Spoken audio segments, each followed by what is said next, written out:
Hello guys, welcome to Daddy Share Space and welcome to my channel. So right here you can see I'm about to do an unboxing of this Bauer pipe threader, and it is a Harbor Freight Bauer.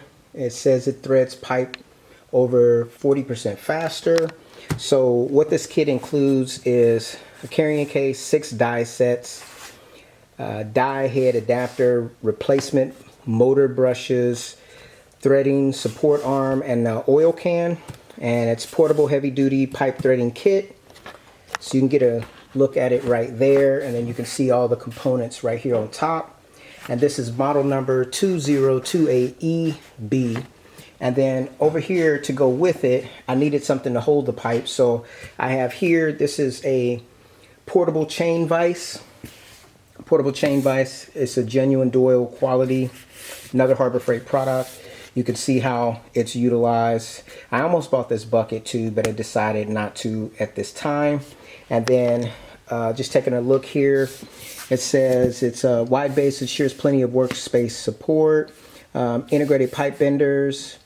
Oh, you can bend pipe with this allegedly. And then it's got a lightweight, easy to transport from site to site at only 40 pounds, collapsible tray for holding items, and quick disassembly. Leg chain keeps the stand folded even in rough working conditions. Tool hanger for securing pipe cutters, wrenches, and other tools. And then over here it is able to accommodate 1/8 inch to a 6-inch pipe. That's the capacity, and it's fully collapsible, easy to transport. This product does have a lifetime warranty. Now, of course, with most Harbor Freight tools, you only get a 90-day warranty, but I did buy a 2-year warranty for this particular product. Now, before I get into the unboxing, the reason why I bought this is because I want to do some work outdoors. The Saab is still in disarray, and the sun is very hot here in Sacramento, so I wanted to put like a canopy over the top so that I could go ahead and be able to work on the car in the shade. And so I was looking at carports that I could possibly put up temporarily. However, on this channel I actually did a video about me putting up a little canopy in the backyard, and just like one or a few of the commenters mentioned, those things kind of blew away with the stiff wind. So I decided that I want to try to concoct my own little solution here. This particular part here, or this tool, was like $399. For the big tent that you can buy from Harbor Freight, it's $399. I think it's like a 17 by 20 foot carport. And when you read the reviews, they're kind of all over the place. Some of them say the material's pretty cheap and that the poles bend, and so I thought that maybe I could save myself a little bit of money in the long run, because I've already purchased 2 of those canopies that are no longer with us. They both got destroyed. I paid like 164 bucks a piece for each one, and they're, like I said, they're destroyed and in the trash now. So that's over 300 bucks spent. This right here is just a little bit more at $399 to be exact, without tax. I was thinking I could use this right here, which is, this is 1/2 inch by 10 foot S40. It's a pipe, black pipe that you can get from your big box store. I happen to get this one from Home Depot, and I want to see if I can make my own canopy using black pipe like this. However, the issue that you would have with using pipe like this is it doesn't work like the aluminum where you would just kind of pop it in and it would hold together. These pipes are attached, you would either have to weld it, or on the tip here you see you have threads. And so this pipe is threaded on this end and on the far end. However, I don't need the full 10-foot length. This is not going to be 10 foot tall. And so I'm going to have to cut it at a certain point, and then I need to re-thread it so that I can use all the different couplers and attachments to be able to build myself like a tent structure. And then I plan on using Harbor Freight tarps to be able to be the covering over the top. So this is kind of a, I guess it's more of a flexible solution, albeit more expensive, but this rigid pipe is not going to just bend in any kind of wind. That's number one. And being that I can build a full structure with this without using the tarp to be part of the rigidity of it, which those tarps that come on those cheaper canopies, they do wear through pretty quickly. You know, just with the changing of the weather, they can kind of wear down. And even though a lot of them you can take them up and put them down, this won't be as easy to take up and put back down. I think that this one will be a lot more sturdy. I also have an idea of making something else, but I'll talk about that more in a different video. So anyways, let's go ahead and get into the unboxing. Before I start the unboxing, right now I'm using the Canon T6i. Got a couple of the lenses here that I use with that camera. I think this, what is this? This is the 55 to 250. And then here we've got a 50mm lens. We've got a 18 to 55. And right now on the camera, I believe this is the wide angle, which is pretty much equivalent to the angle that's on this one here, which is, this is a 10 to 18. So I'm going to be using these cameras in this video. Probably not this one, because one of the things I really like this macro, this is the FE 2.8 90 macro G with optical stabilization lens by Sony. It's an excellent lens for getting close-up pictures and such, but I have to put it quite a ways away from me in the shop in order for it to kind of fit more data into the angle. So I might be able to use this more often, like if I create a different type of camera solution that's further away, like a, you know, I have to put the tripod on the other side of the room, and that's not always possible with all the equipment that I have here in the shop. But I digress. Oh, and before we start too, you can see the French cleat wall house coming along. I came around here and I added all of my, I can't remember, I think this is Incra. All of these Incra rules that I had purchased a long time ago, I just kind of got them sitting there so they're ready to be used. Now these you have to use it with the 0.5 lead. You can't use regular pencils with those. So that's the limitation for those. And then I also have this device here.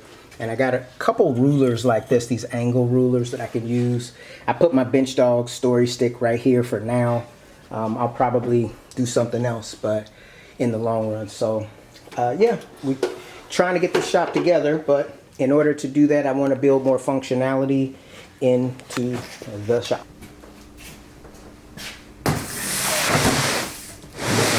Alright guys, let's go ahead and jump into the unboxing. So you can see here, Bauer pipe threader, 40% faster. Let's cut this baby open and see what it's working with here.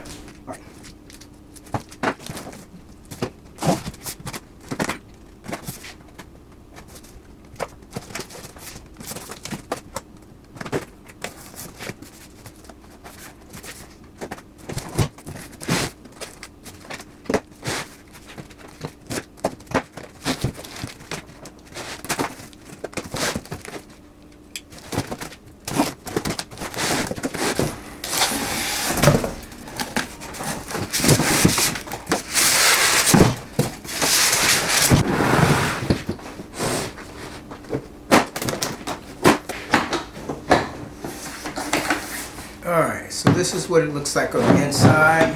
Right there. So you've got your 6 die, you've got the machine itself wrapped in plastic, you've got an oil can here, and yeah, let's go ahead and pull it all the way out.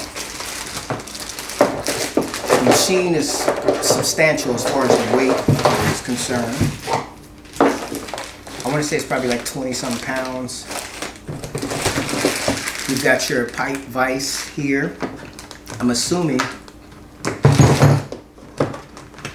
that this is another part of the pipe vise. So let's set that to the side. And then let's pull all the dies out for now. And put the case aside. So the case is okay. I think someone said that the hinges or maybe the latch broke on their case, so that's something to watch out for. The case is just, it has these 2 plastic tabs that slide over to close it. Handle. The case by itself has a decent amount of weight to it. Let's take a look at the machine itself.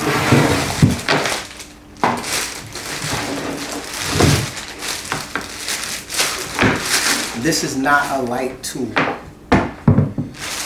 So it's the Bauer Portable Heavy Duty Pipe Threading Kit. Maximum diameter is 2 inches or 50 millimeters. It's 120 volt, 60 hertz machine. Got some oil or such on it. You've got, on this other side here, it's all oily. So let me wipe that down a bit. Before I go too much further, and the ink dries on my receipt, let me just make sure this thing powers up okay before I go forward. So let's unplug, unwind the cord, hear how this thing sounds. This is what it sounds like.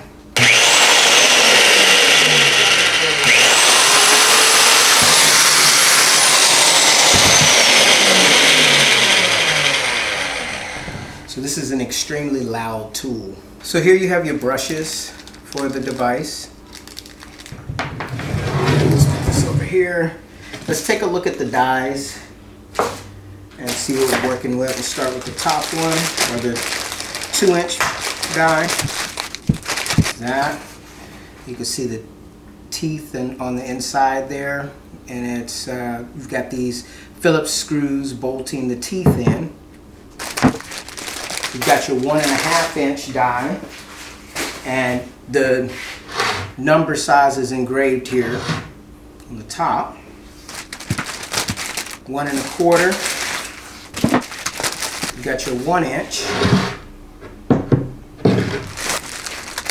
3/4 inch, 1/2 inch, and then of course we've got our pipe vise.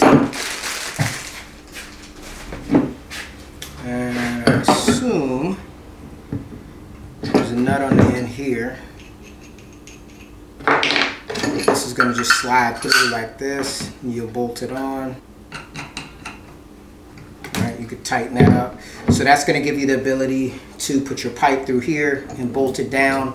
And then this handle is going to go through this section here. If you can see that right here on the actual pipe threader, so that it doesn't, because I'm pretty sure this has quite a bit of torque with it, so it'll be possible for you to really injure yourself if you don't have this properly supported. Finally, you have the oil can.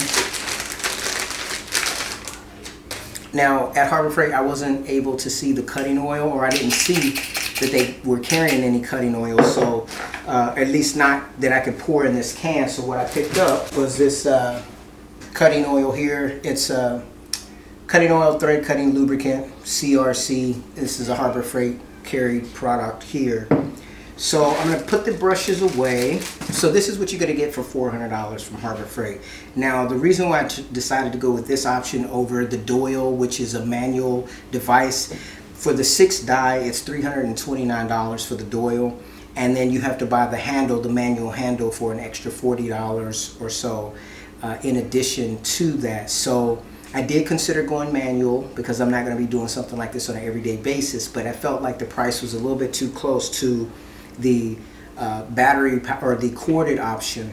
And of course, if you do consider something like the battery powered option, which would be like the Milwaukee, of course you're getting up into the realm of $3,000, which for something like this, if you can get what you need to get done with a tool like this for this for a lower cost, then I don't see why you wouldn't do it. Now obviously if you were a plumber and you had to do this all day in and day out, and then you were worried about having to manage AC power, the Milwaukee would definitely be a nice option to consider. And personally, if money was no object, I would have gotten the Milwaukee as opposed to buying this. But I just want to see if this is going to work for what I want it to work for. As I said, I want to build basically a structure using, I was going to use 3/4 inch pipe, but the 3/4 inch black pipe is $10 more per pipe for 10 foot by comparison to the 1/2 inch pipe. And I feel like the 1/2 inch pipe is going to be rigid enough, especially when you tie them all together with your elbow fittings and your phalanges and such. Let me see if I can find those. So after about 30 minutes of wandering back and forth trying to figure out where I put these components, I finally found them. So these are the attachments that I ended up picking up for this tubing.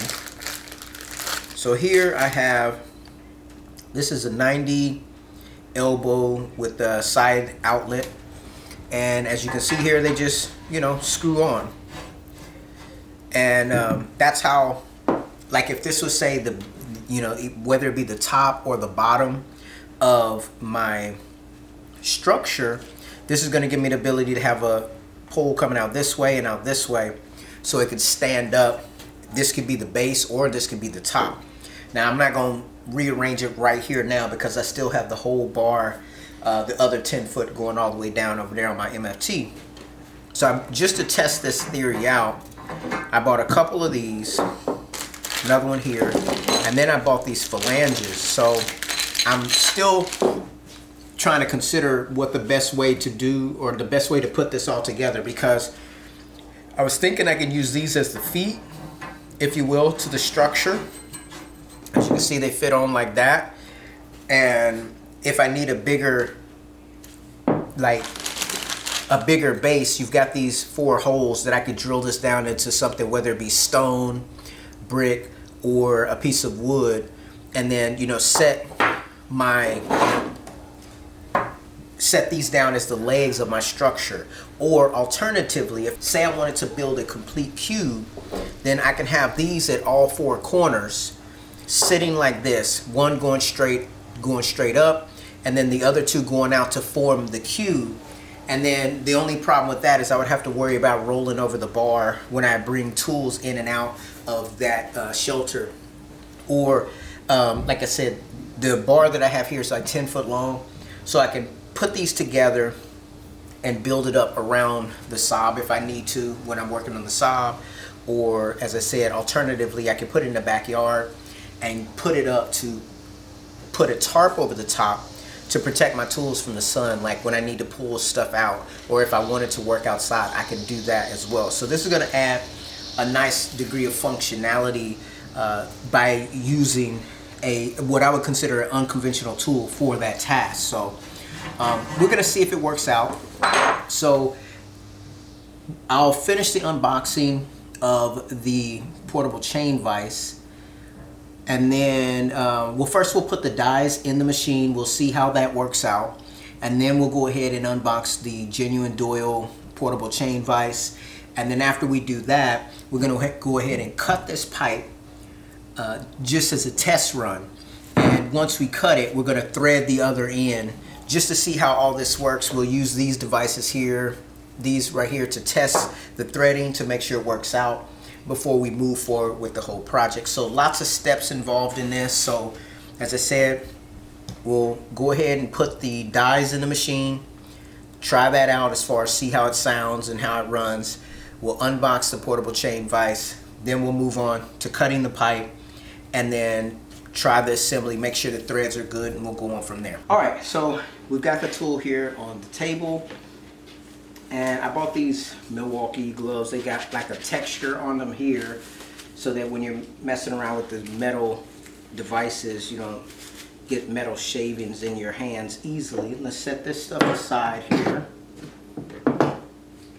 And let's see how easily these dies fit in the machine. First, let me unplug it so I don't injure myself.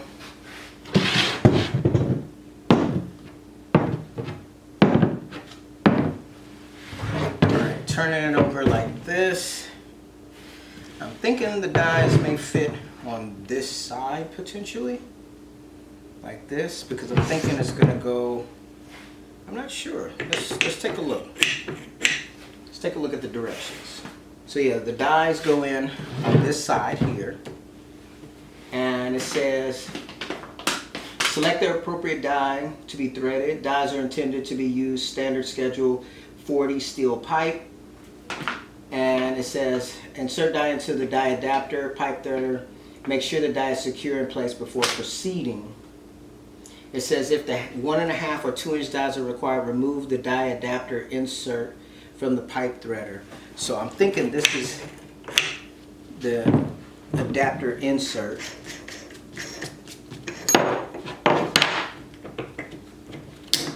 And you take that whole thing out to put the bigger dies in, I imagine. So let's try the smaller ones first. Let's put this in properly. That pops in there. Put this ring on the back. Get that snugged up. And then, so I have 1/2" pipe here, so I'm going to see how this fits in there. So if you pay attention to this here, you could turn this and then it lines up. And that's how the die is going to drop in. And then you let it go and the die is snug in there, as you can see, okay? And then if I plug this in,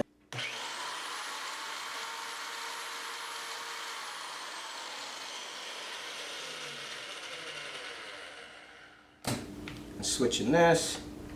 All right, so you see there's a neutral right here, and then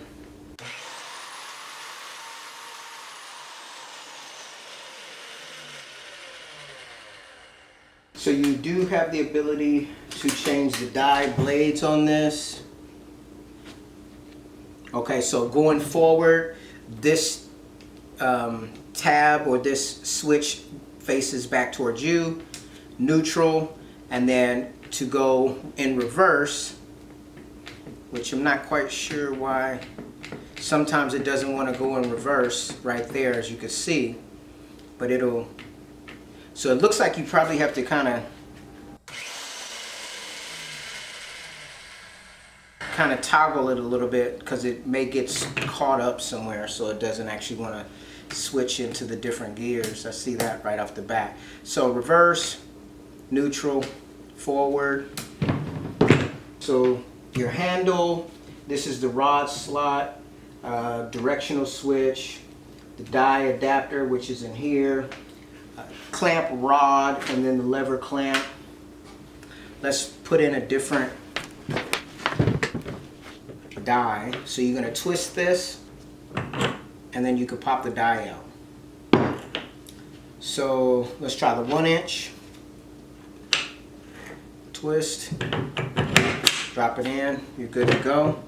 So then when I turn this around like this, I take off this back nut, pop out this portion here, and that's going to give me the ability to take the bigger die, which this is the 2", and it pops in there, plug it in.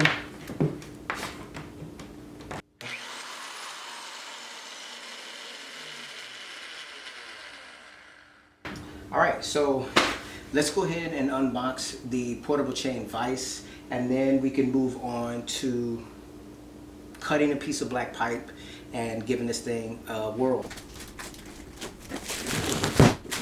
Alright guys, so now we have the genuine Doyle portable chain vise. Let's go ahead and unbox it, see what it looks like.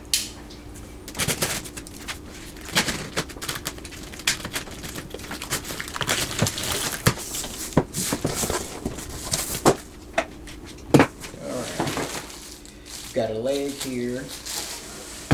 This is another leg with a chain on it. Some directions. Third leg.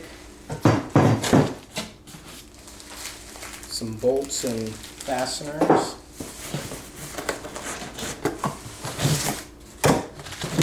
Got this portion here.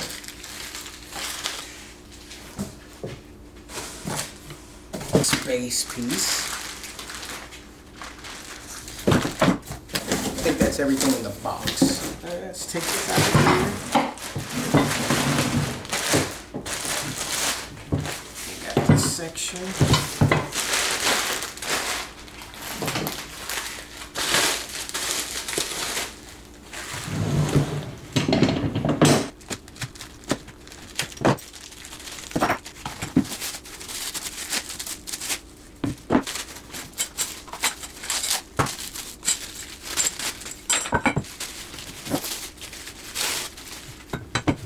Take a look at the directions here. So yes, it does have a pipe bender here, which are these.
In this portion of the video, I'm using my Evolution S355 chop saw to cut the S40 black pipe. So I have 10 foot total in length, and I'm going to use the saw to go ahead and cut that down. And I'm just cutting off about 2 feet so that I can test out this pipe threader. The clamping solutions for this saw are very helpful at being able to hold all kinds of different types of stock. And now we're moving on to the Doyle chain vise, and we're going to go ahead and fire up the Bauer pipe threader and see what it can do. Now initially when I started off using this, I wasn't really getting anywhere. I had to kind of lean into it to get it to start to bite down on the pipe.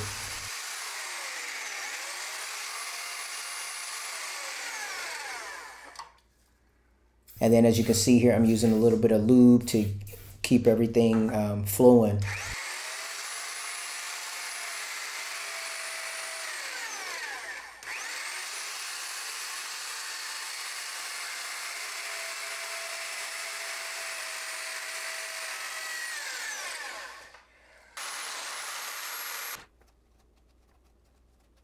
So my first ever pipe threading experience has been a success using this Bauer 12 amp hour pipe threader.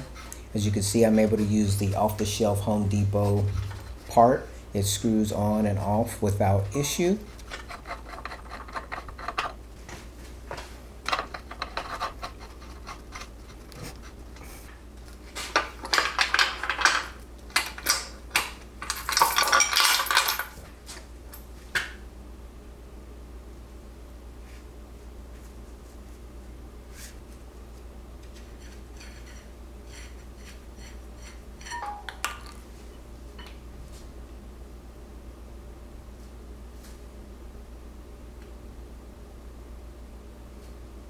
This has been my Bauer pipe threader unboxing along with the Doyle chain vise, and I hope to share some of the projects that I hope to use with these tools in the future on the channel if time and life permits. Thanks for taking time to watch the video, and I'll see you in my next one. Take care.